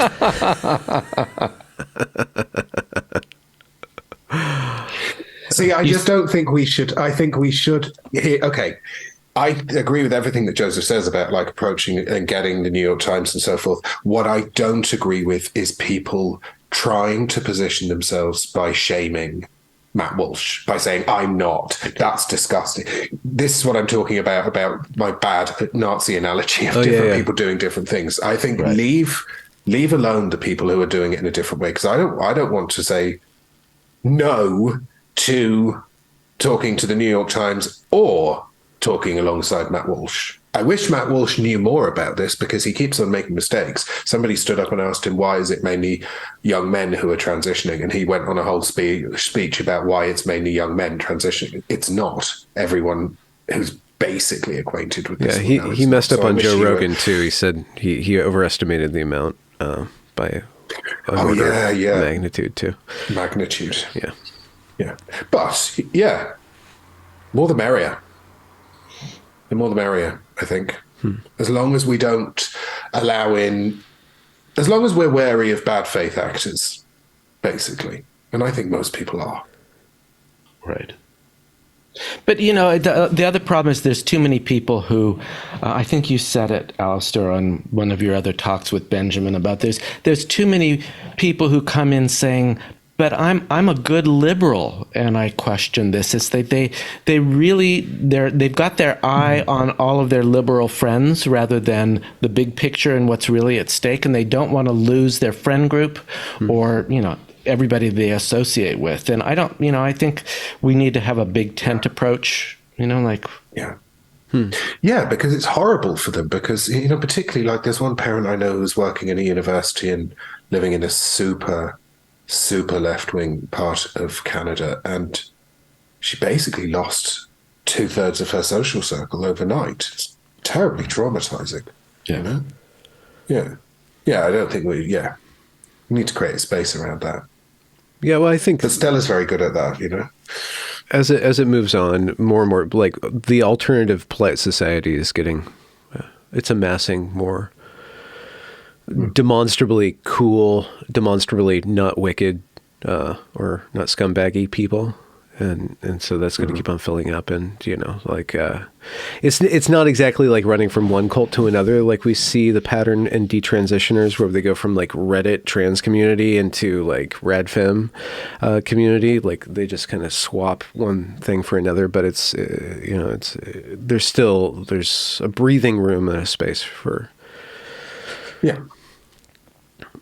And part of the way you deal with that is if somebody says, how do I know I'm not falling into another cult just like the first cult? You say, well, you can test it. You can say, what if we're wrong? And see what answer you get. And if the answer you get is begone heretic, this is dangerous, and so forth, then you've probably got something to worry about. Whereas if the answer you get is, well, I don't think we are wrong, but I think if we were wrong, here's what the standard of proof that we would need, and here's what it would change in my thinking, then you're safer.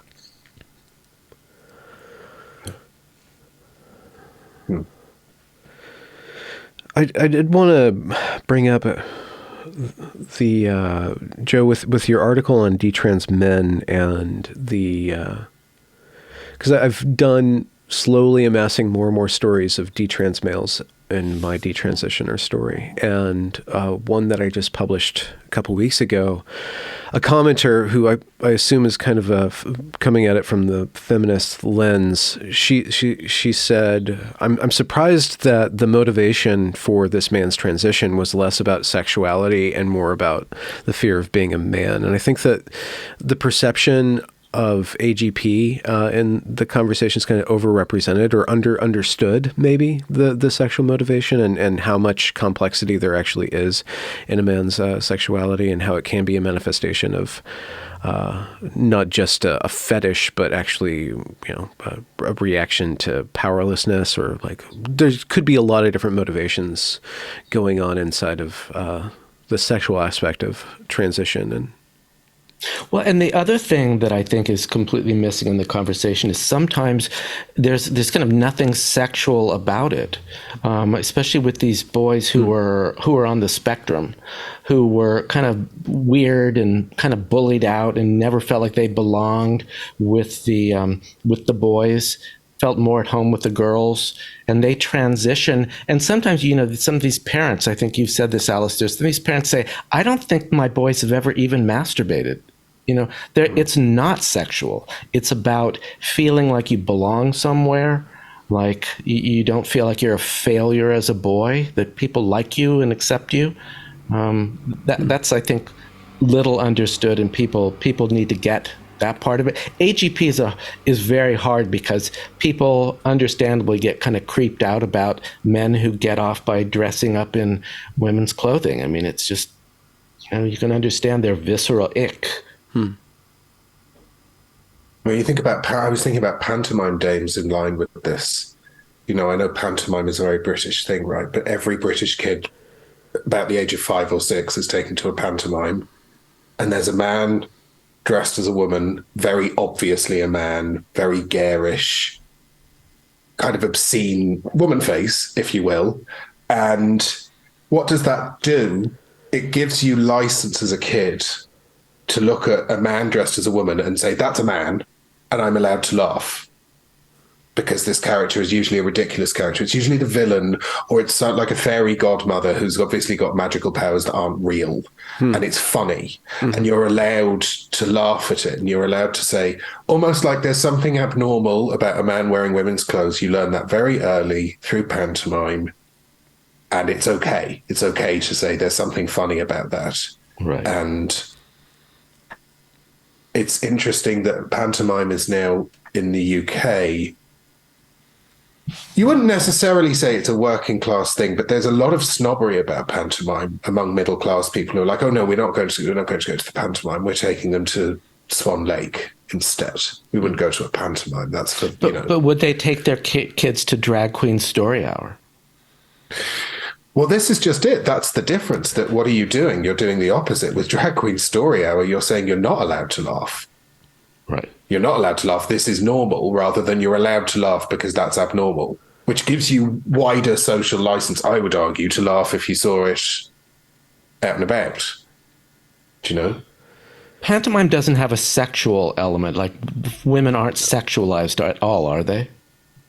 Right. No, and sometimes if the hero of the pantomime is a boy, like Aladdin, sometimes it's played by a female. And again, quite obviously, like it's not an attempt to disguise. Right. So I think that's interesting because you would think nobody would really say taking a kid to a pantomime is like indoctrinating them into gender identity theory, because the whole point is that it's obviously a bloke dressed as a woman with a big curly wig and two red circles doing a falsetto voice, right? It's obviously very different. And no, you wouldn't say it's sexual at all. Sometimes there's kind of innuendo jokes that only an adult would get, like word jokes, do you know?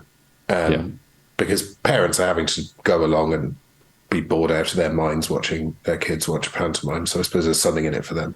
Yeah.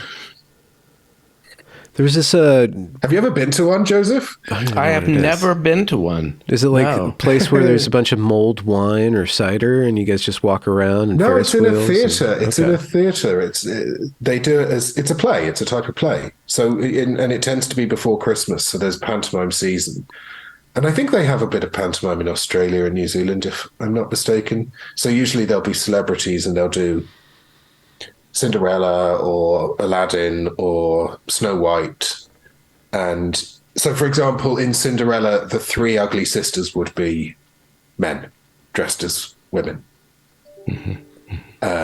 Cinderella, it would be the fairy godmother, that kind of a thing. Yeah.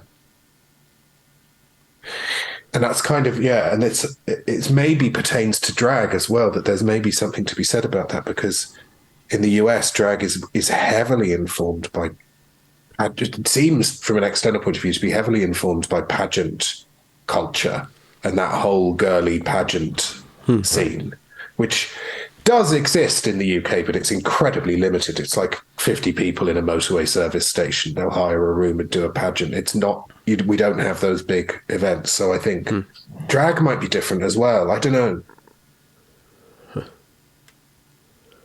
Maybe. There's something. I mean, that's what I before I got into this topic at large, I would see here and there men dressed as women pop up, and with the assumption that I was supposed to take them seriously. I'm like, I'm probably never going to be able to take a man in a dress seriously. I'm like that's the. Why would you think? Why would you assume that I'm going to do it? It's ridiculous. But there's a power in the gender play, and I was thinking there's this stage production, TV stage production of Peter Pan from I think the 60s or the 70s, and Peter Pan's played by a woman, and there's something true about this grown woman playing this eternally youthful boy, and I see that re-arising in the aesthetic, the Peter Pan aesthetic that certain girls had when I was coming of age in the 90s, and now it's more, they're taking more seriously and interpreting it more literally as I am a boy, right? Rather than having a bi phase in college, they have a guy phase in college and stuff. But there's something really powerful about claiming and mocking that gender swap, and even releasing some of the tension between the sexes by, I remember my girl Pa's friends in 7th grade, they dressed me up as a woman, and I walked around, we had this church gathering, and I walked around in this sequin dress as a woman. We all thought it was hilarious, right? People were shocked, it was not sexual at all. It was just this, this and thing of emasculating myself, or whatever, which I was fine to doing because I was always kind of the clown. I think in terms of the way, like if I think about when I first saw a drag show, the way I would conceptualize drag, which isn't heterosexual, so it's not in that mixed company, would be, let's say you've got a gay guy, and let's say he's quite effeminate, and let's say he's not the most attractive person, and he's got a beer belly and whatever. The role that drag had, as I saw it in Britain, maybe this is true elsewhere, is he could get up on stage in front of a whole bunch of much more handsome, toned, whatever men, and he could entertain them, and he could also scythe them down with an incredibly acidic joke. So it was kind of like a social leveler in some way, maybe. But I think as soon as you go mainstream with that, as soon as you say, okay, RuPaul, drag is for everyone, drag is for kids, drag is for straight people, like it's for straight people, not just you're welcome if you want to come in, but this is for you. You only have yourself to blame when people say this is incredibly misogynistic, because it looks it. So you can't have a subculture and then blow it out into the common culture and expect it still to be treated as a subculture. It's not going to work. Benjamin, what's the straight man's reaction to Drag Race? The drag, like the RuPaul stuff. I remember when I was, I guess when I first got exposed to the gay community, it was probably Chicago, 1998, 1999. I was working on Belmont and Clark, and there was it was kind of really abutted the gay district. So I grew up in urban Sacramento, and I kind of knew one gay man, and that was kind of like, what does the church do? What do we do with this? So we kind of ignored it, and then I got exposed. I'm like, oh, they're just people, So I had to go through the whole thing. I'm like, oh, this is who you are, right? This is just a thing. And then according to, where I was at, it was like clubbing scenes, and you walk into the clubs and you have like just hyper, I just was never comfortable, in the gay thing. It's just like, I do remember, I worked at Ann Sather's. It was this bakery place owned by a gay guy, but it was he bought it from this old Swedish woman, and I was the caterer. I worked as a caterer there, and we did this gay porn swap where once a year, the gay guys would come together and swap their porn. And, so I catered this thing. It was me and a girl and another guy. And I'm walking around this area, and there's all this gay porn everywhere. I'm like, wait, these guys are all like 40 and I'm like 20, and I could just feel their attention. I'm like, oh, this is how women feel, like when they're ogled. Like, this is what it feels like. And it was really intense. It was a really intense feeling. Like, their attention was just so charged. And I'm like, oh, okay, I never knew, because the attention for me was always going out, and that was coming for me. But I could... So that doesn't exactly answer your question, because I can't think of any stories of like witnessing drag. It's just those kind of environments just really set me on edge, because it's just so loud and sexual, and it's not a relaxing place. So I'd always just kind of I'd bug out, So yeah. I did have a 48-year-old guy who was trying to groom me, or not groom me. I guess I was too young, but he was trying to seduce me. He still sends me photographs of him. He was this powerful man. He'd take me out and show me the town, and we'd go out to French dinners, and he'd ply me with wine. And then it just got really weird, because he kept on wanting something from me. I'm like, I'm not going to give you what you want. And then it got really psychological, and then we had like this spiritual experience together and stuff. It was really intense. That sounds potentially dangerous, no? Nah, he was a judge, He would know what to do with my body if it got to that, that level. But it was really as in where to dump the remains. Yeah, exactly. I don't have to worry about my parents finding it. I'm not sure what I think then. So you've never the whole point, seen RuPaul's Drag Race. You've never. I mean, watched it's just that not show? my show. I watched Glee. I watched a season of Glee, right? So I'm the That's least not gay the same. person here. One of those things that's also assumed that if you're a gay man, it's assumed in my community that you will like drag. like it. I don't like it. Why not? I don't know. It just makes me uncomfortable. There's something about it that I find offensive, and I can't really explain it. I've watched a lot of RuPaul because I think I mentioned I'm want to write an article about male competition styles, how they differ from women, and that the contestants on Drag Race compete like men. They don't compete like women. Yeah. Yes. So that's why I watched a lot of it. But just the idea of men. First of all, I like really masculine men, and there's something about men dressing up as women that makes me uncomfortable. I don't know.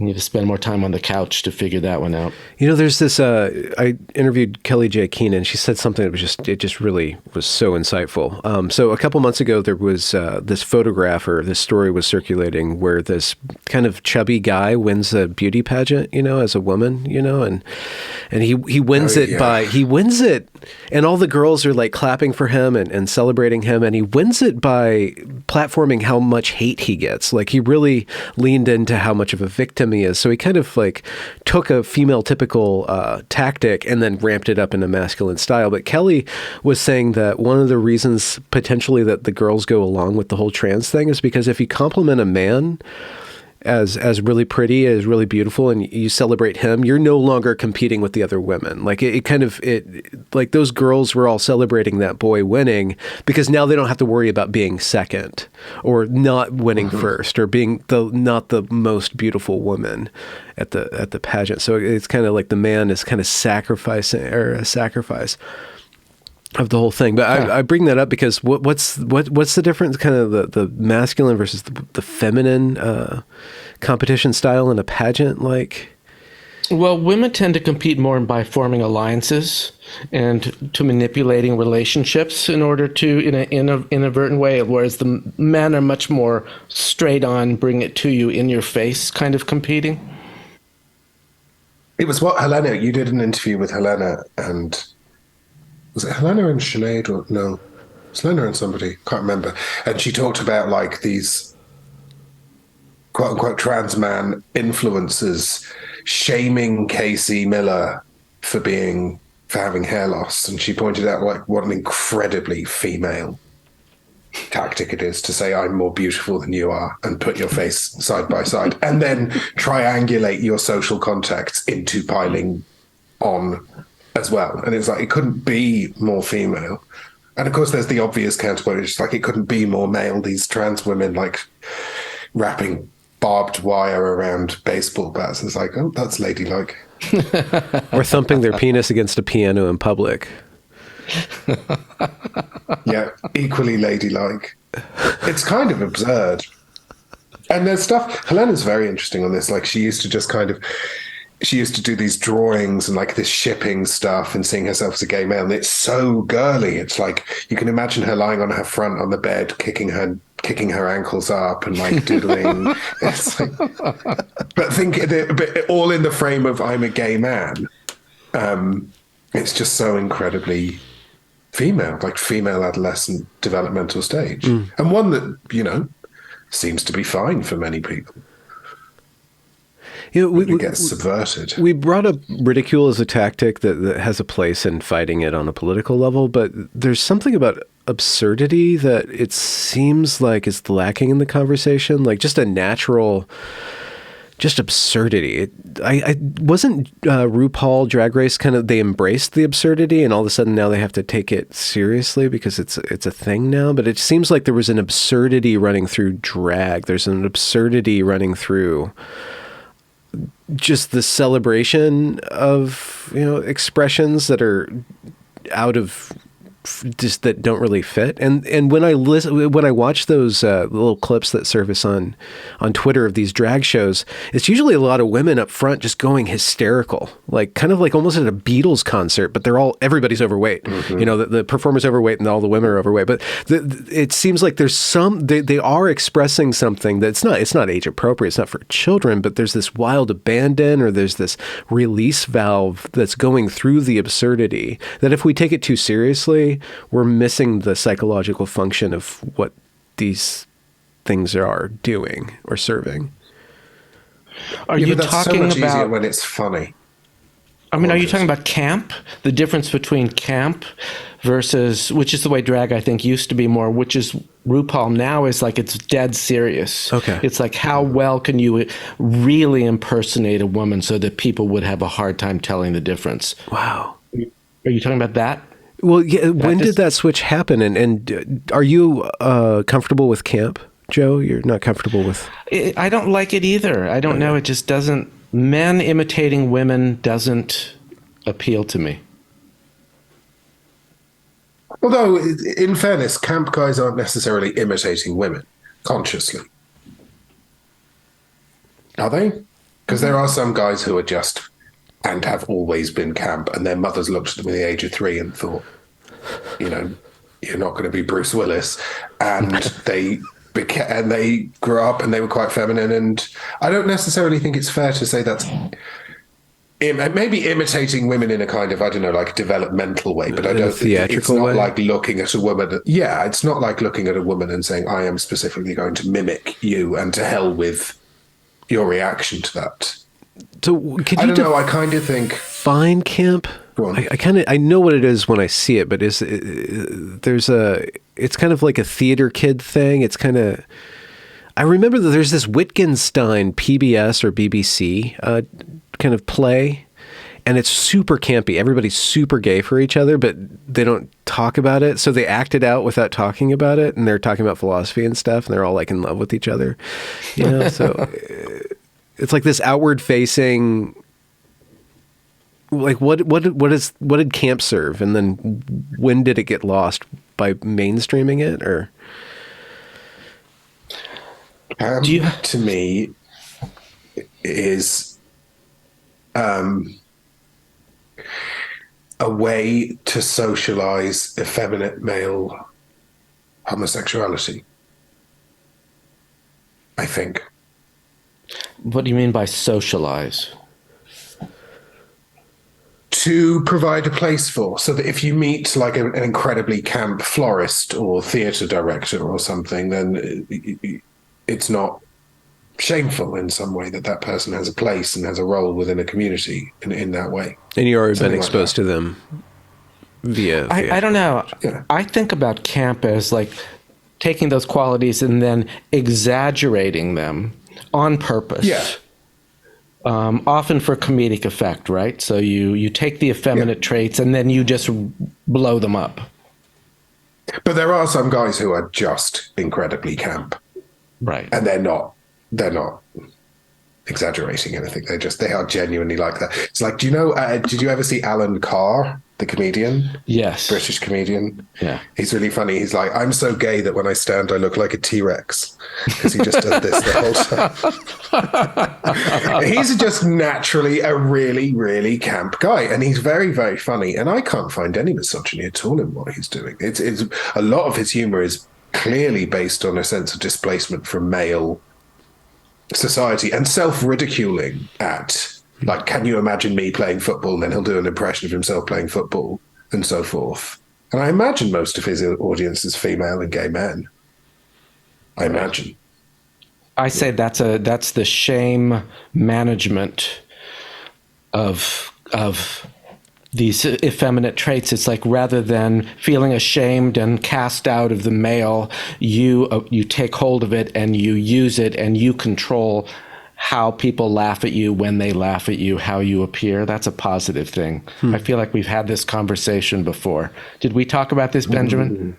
I think it's well said to bring it up again. But when it becomes, there's something happened where in RuPaul Drag Race where it was campy and embracing and fun, and then it became. And is that the translation into mainstream, or is it the translation of just the trans rights movement in general? Like trans women are women. If that's true, then I guess drag queens have to be women too. So we have to take it seriously. Why would it take seriously? And is it still fun to watch? I know that they got attacked by activists because there used to be a thing. My fella is a big fan of RuPaul's Drag Race, and there used to be a thing which was, you've got she-male. RuPaul would come on and say, you've got she-male, and it was like the kind of siren that they would use to announce something, I think, at the beginning of the show, or something like that. I get it. Okay, yeah, like email. Okay. And then somebody came along and said, you can't say she-male, and I think they folded. And changed it. So if you're looking for a point of inflection, if you're looking for a point of change where they went from kind of screw you, firmly rooted in gay culture to, we better respond to the people around us, that might be it, because I don't think the average gay man would care about saying she-male. I don't know. It doesn't strike me as, the kind of thing. So I'd say there might be a couple of things like that happened to them, and as they got bigger and they became a cultural having to respond to those things. Yeah, and had people writing inevitable blog posts about how, I don't know, how white it is, or you can. Yeah, they write themselves, right? Yeah. So just like everything, the woke ruined all our fun, all our toys. They broke all our toys. They did. The woke ruined everything. They did. Yeah, but on the other hand, we have nice ways of meeting. Like you can find the cool people now quite quickly by saying something that's not woke. Yeah. Like, go Putin, something like that. Something like that. You can get that past the algorithm, yeah. So, what are you guys working on in the next few weeks, next month or so, next year, I guess? Projects on your plate? Well, at Genspect, we're getting ready to release all of the programs that we're going to offer for the first quarter of the year to detransitioners, or people who are questioning. So we're going to do a DBT group, learning, like a psychoeducational group. Dialectical behavioral therapy. Because a lot of these kids, I don't know if you'd call them borderline, but they have a lot of emotional management struggles. They could use some help in this area. We're going to Michelle Magnus, who's a therapist I work with. We're rolling out a program. She's a wonderful, fabulous woman. So great. We're rolling out a program where we're going to use Jordan Peterson's self-authoring program with a group of kids, do it as a kind of a group thing. And because a lot of the other thing these kids need, a lot of them is, because they thought that transition was sort of the answer to everything and would define who they were and resolve all their identity issues, they suddenly have no idea who they are or what they're going to do with their lives, and they need a lot of help in imagining a way forward. So we're going to do that. We're going to do some yoga. What else are we doing? There's some other things. I didn't know about the yoga. Yeah, isn't that a great idea? Someone just came forward and said, I'm a yoga teacher. Can I offer an online yoga course to your people? Yeah. Amazing. Brilliant. Yeah. Love it. And then we have a huge thing coming, which I'm not allowed to talk about. But there's a big thing coming. Oh, cool. We can't talk about that yet? We can't talk about that yet. I checked this afternoon. We're not allowed to talk about that yet. Okay. Genspect the pantomime. It's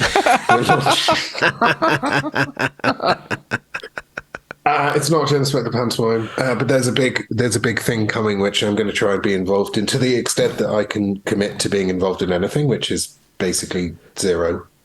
You were involved with us tonight. We've been involved. couple hours? Yeah, I'm staying involved, but I can't say to people, I will help with something in March or April or May, for example. So I have to make sure everything I'm doing can be picked up by somebody else if necessary. Do you know? So there's that. That's very exciting, but we can't say anything about it. When can we say something about it? Do you guys know? Soon, I would think. Okay, soon. All right. Soon. Well, I look forward to understanding what you guys are up to. Sounds fun really or good. Dangerous. Sorry, that's incredibly annoying, isn't it? To say it's really good about something I can't give you any details about. But it should be. And I'm going to Ireland in March to to meet for the first time in person. Yes. Alasdair We've had the and conversation Stella. about height, and we're going to be different heights. Oh yeah. No, I've met Stella a couple times. We had dinner together in London, and then we went to the LGB Alliance conference just before I came home in October. But Alasdair and I have never met in person. Nope. And we've got a 10-inch difference in height between us. Is that right? 10-inch. What are you? I'm 5'7", you're 6'5". 10 inches. That would be 10 inches. Yeah. That would be 10 inches. Yeah, it'd be fun. It'd be fun. Particularly if you like, rain. Mud. Beer. It would be good.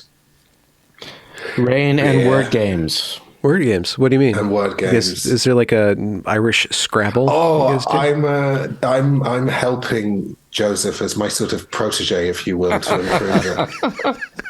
I don't know why he's laughing. It's important to create space. Like he needs to win occasionally. So occasionally I let him because I don't want him to lose. But what's the game? Do you know what I mean? It's a Scrabble-like game called Lexulus.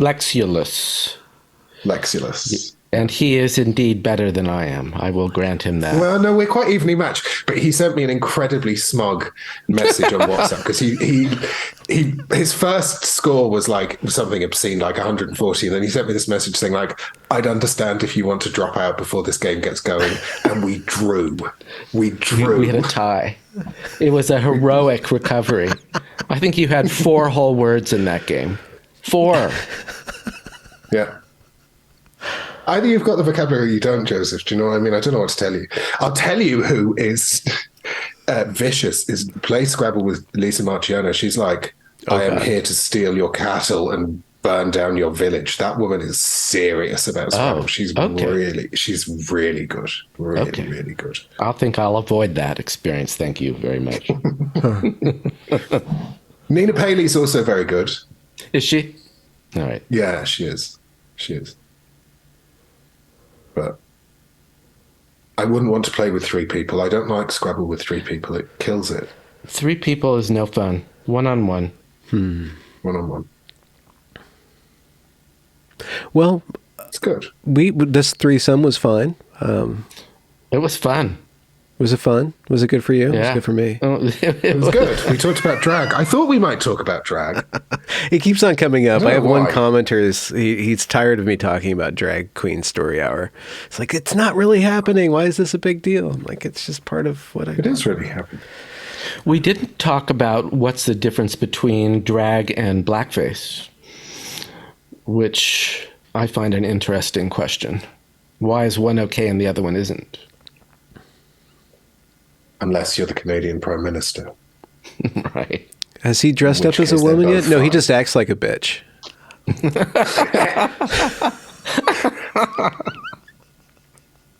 Yep. What is there to add apart from that? And you didn't ask me the linguistics questions, but that might be a bit Is odd. there Maybe one? that's for another time. Yeah. I don't know. I think You we're said somebody towards wanted the me to end. talk about Every time I say linguistics. history, hey Siri's like, what? I have to turn her off. Stop. What's the etymological origin of the word drag? Drag? I have no idea. To be dragged? I can find out for you. I can look it up. Yeah. Look it up. Why do look we it up. call it drag? Alasdair, Does it maybe come from clothing? Like, I wonder, is it a... Yeah. Drag. Did you Dragnet? No.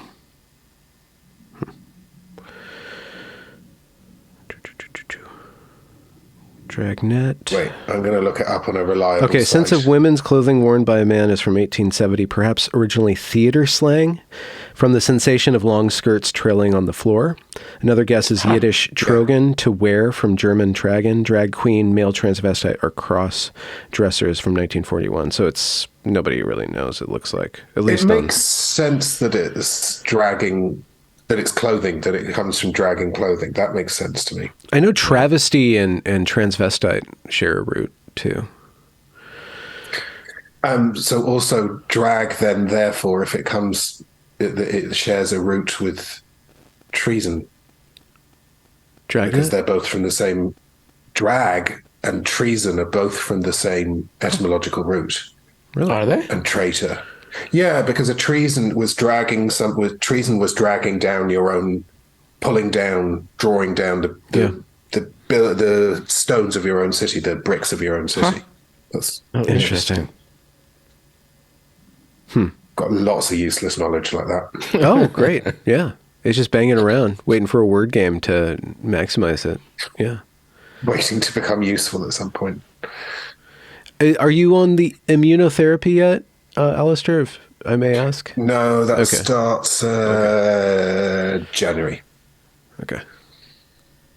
I'm in month off. I get to have a month off. Oh, okay. Medical. Did you guys have a good holiday? We're wrapping up now. Did you guys have a good Christmas holiday? Alasdair? Yeah, it was very, very tiring.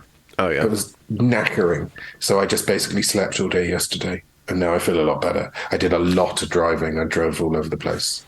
But yeah, it was good. I had really nice dinners with friends. And I saw Stella and Christmas pie. And she baked mince pies, which was extraordinary to me because I think of her as somebody who can burn water. Yeah, that's what she says. Yeah, no, they're really good. She can bake. Have you ever met somebody who can't cook but can bake? To me, that's completely upside down. Yeah, it is upside down now. Right. Baking's really complicated. I can't bake, but anyone can cook.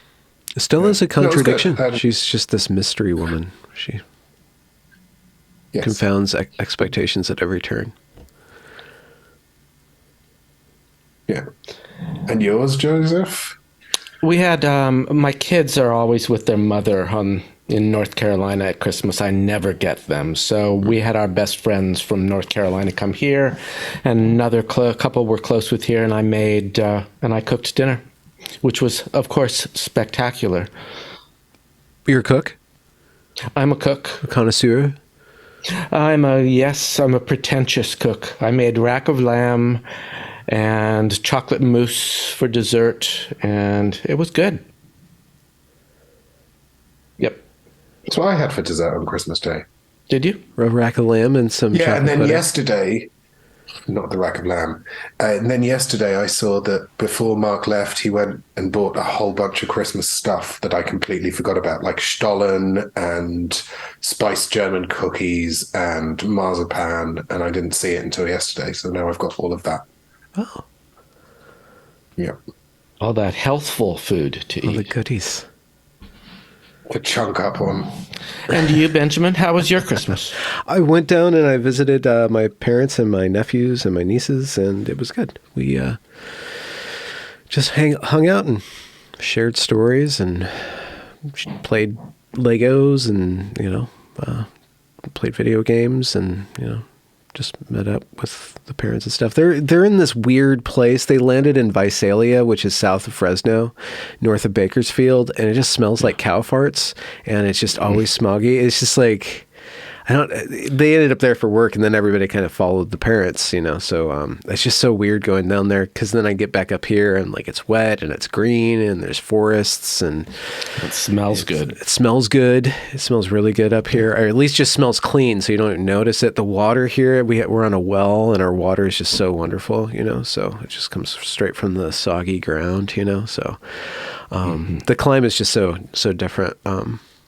But I spent most of the time inside, playing with the nephews and nieces. You didn't have talks about gender? toxic gender. No. I think my sister talks about gender. You didn't discuss gender with your family at the Christmas table. They kind of already know. I think we've exhausted that conversation. We talked a little bit about it. Me and my dad were talking about something. And my sister was getting kind of woke because she works in education, but but I think she's turned. But we didn't really get into it. But she was kind of edging towards. Last year we got in arguments about vaccine mandates and stuff, where I was just trying to say, well, what if they don't work? Like, are we allowed to talk about this stuff? And they're like, well, if you talk about it and people die, then no, we shouldn't be allowed to talk about it. I'm like, are you guys sure about this? It was just weird. So, but I think things have loosened up, but we didn't breach that. So there was really no argumentation this time around. Yeah. No. The whole thing about what the Twitter files are showing and what we are not allowed to say is really disturbing. It's just really disturbing how they've taken control of the public space and just defined what is unacceptable to talk about. It scares me. And awful people as well, like that Yoel Roth character, who's clearly just the kind of person you would pay money to keep away from. Like, imagine working in an office with that level of theatrical entitlement, just shouting about porn at everyone, and just kind of and that's the person who arguably had more sway over how you voted than like your local representative, arguably. Right. Yeah. Horrible. A conversation for another day. Yes. Gentlemen, wonderful time to meet with you. I kind of wish we had Stella on, but maybe we can get her on in the future, because I think we did mention her. And actually, I want a whole panel with you guys and Stella and Lisa Marciano and Sasha and all y'all. You guys are great people. I wonder what you guys talk about when you're all together, and your little tipsy. Pretty much the same shit. Yeah. Maybe a little. Yeah, all we ever talk about. We bitch about people too, in fairness. It's not just gender. There's also names do get dropped when the camera's not rolling. Yeah. Something like that. Well, thank you very much, Benjamin. Thank you. All right, guys. It was really fun. I thoroughly enjoyed myself. Same here. Me too.